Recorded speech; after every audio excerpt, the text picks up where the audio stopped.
Okay, moving on to the GST Clearing Account. So GST stands for Goods and Services Tax, which is levied by the federal government. This tax is 10% on most goods and services. GST applies to all goods and services except for fruit, loans, wages, interest, drawings, and capital contributions. So GST is an additional 10% of the price on goods and service transactions. When you get an accounting question that includes GST, there are two ways in which it'll be presented.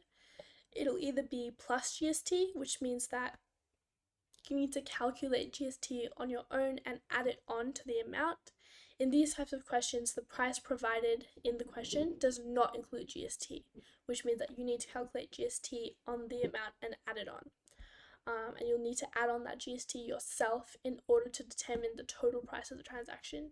And to add on GST, you multiply the price by 1.1.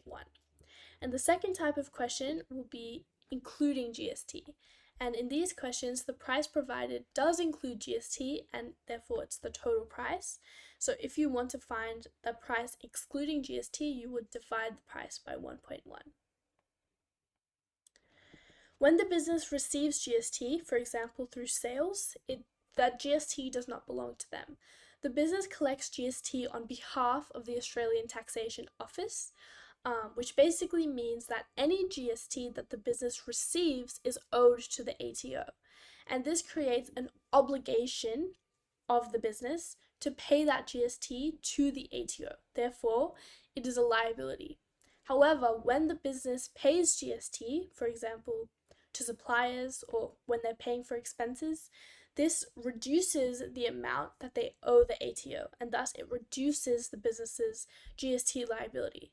So if the business receives an amount of GST that is larger than the amount of GST that it pays, then GST is a current liability, which is an obligation to pay the ATO, and this means that the business owes the ATO, or the Australian Taxation Office, a GST settlement.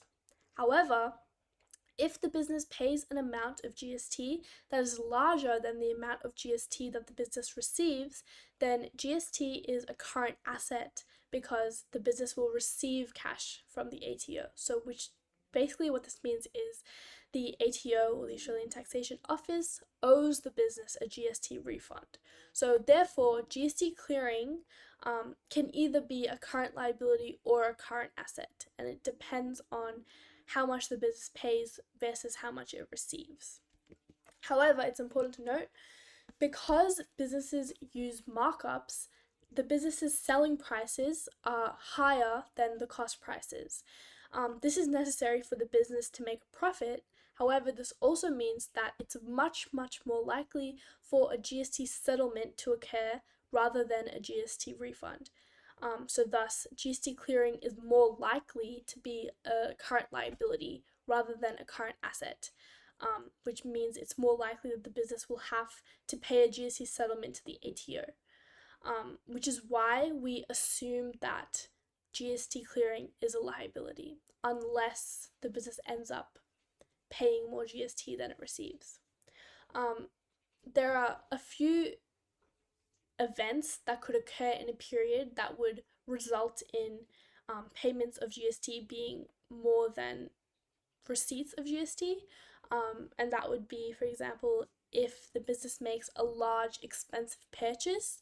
For example, they could purchase a van or some other type of expensive non-current asset. So if that happens, then it is possible for the business to pay more GST than it receives. And in this case, then GST would be a current asset, which means that the business is owed a GST refund from the Australian Taxation Office. But usually this is a rare occurrence because the business will only make a large purchase every now and then. It's not really something that occurs regularly. So because of this, we assume that GST is going to be a liability, therefore it follows the rules of a liability, meaning increase in GST clearing is a credit and a decrease in GST clearing is a debit. So we assume that it's a liability unless it's proven that it's an asset. Okay, at the end